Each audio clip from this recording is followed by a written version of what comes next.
Assalamualaikum warahmatullahi wabarakatuh. Saya Ayu Susilawati ingin memaparkan sebuah materi yaitu yang berjudul Kebijakan Pengembangan Perbankan Syariah di Indonesia. Subjudul yang akan kita bahas hari ini yang pertama, pengembangan perbankan syariah, yang kedua, kebijakan-kebijakan perbankan syariah, yang ketiga, permasalahan perkembangan perbankan syariah, dan yang keempat, strategi pengembangan perbankan syariah di Indonesia.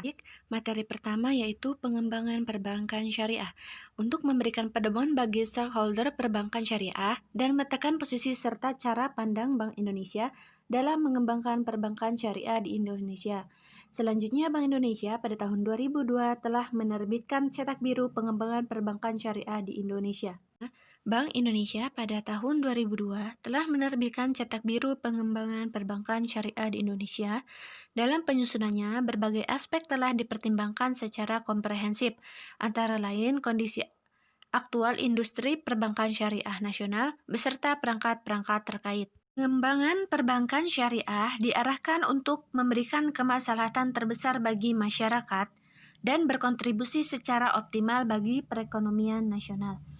Oleh karena itu, maka arah pengembangan perbankan syariah nasional selalu mengacu kepada rencana-rencana strategis lainnya, seperti Arsitektur Perbankan Indonesia atau API, Arsitektur Sistem Keuangan Indonesia atau ASKI, serta Rencana Pembangunan Jangka Menengah Nasional atau RPJMN, dan Rencana Pembangunan Jangka Panjang Nasional atau RPJPN. Lalu, pemerintah mengeluarkan surat cetak biru. Cetak biru pengembangan perbankan syariah di Indonesia memuat visi, misi, dan sasaran pengembangan perbankan syariah, serta sekumpulan inisiatif strategis dengan prioritas yang jelas untuk menjawab tantangan utama, dan memiliki rencana jangka panjang, yaitu mencapai sasaran dalam kurun waktu 10 tahun ke depan, pencapaian pasar-pasar perbankan syariah yang signifikan melalui pendalaman peran perbankan syariah dalam aktivitas keuangan nasional, regional, dan internasional. Selanjutnya, rencana jangka pendek, pelayanan pasar domestik yang potensial masih sangat besar.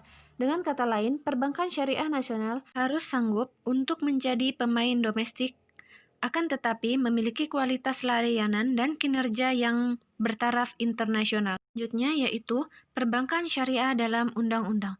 Menurut Undang-Undang Nomor 21 Tahun 2008, guna menjamin kepastian hukum bagi stakeholder dan sekaligus memberikan keyakinan kepada masyarakat dalam menggunakan produk dan jasa bank syariah. Dalam Undang-Undang Perbankan Syariah ini diatur jenis usaha, ketentuan pelaksanaan syariah, kelayakan usaha, dan penyaluran dana. Perbankan syariah dalam pemerintah. Yang pertama, Peraturan Perundang-undangan Nomor 70 Tahun 1992 tentang Bank Umum dan perubahan-perubahannya. Yang kedua, PP Nomor 72 Tahun 1992 tentang Bank berdasarkan prinsip bagi hasil. Disebutkan bahwa bank yang melaksanakan prinsip bagi hasil harus memperhatikan prinsip-prinsip syariah, harus adanya DPS dan larangan melakukan kegiatan usaha yang bertentangan dengan prinsip bagi hasil. Keempat, PP Nomor 30 Tahun 1999 tentang pencabutan 3 PP di atas dikarenakan pemberlakuan UU Nomor 10 Tahun 1998, maka ketentuan pelaksanaan Bank Umum dan BPR yang melaksanakan prinsip bagi hasil menjadi wewenang BI, bukan pemerintah. Selanjutnya, permasalahan perkembangan perbankan syariah. Yang pertama, minimnya pemahaman masyarakat terhadap kegiatan operasional bank syariah. Yang kedua, peraturan yang berlaku belum sepenuhnya mengakomodasi operasional bank syariah. Yang ketiga, jaringan kantor bank syariah yang belum luas, minimnya sumber daya manusia yang memiliki keahlian dalam bank syariah, institusi pendukung yang belum lengkap dan efektif. Yang selanjutnya, porsi pembiayaan bagi hasil dalam transaksi bank syariah masih perlu ditingkatkan. Selanjutnya, strategi pengembangan perbankan syariah. Yang pertama, pelaksanaan kegiatan sosialisasi perbankan syariah. Yang kedua, penyusunan dan penyempurnaan ketentuan operasional bank syariah.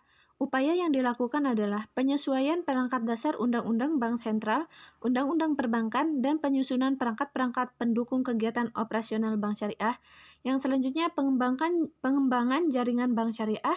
Yang keempat, Pengembangan sumber daya manusia seperti pengadaan pelatihan, melakukan kajian atau penelitian, workshop perbankan syariah, dan yang terakhir kepatuhan pada prinsip-prinsip syariah. Wallahu alam bisawab.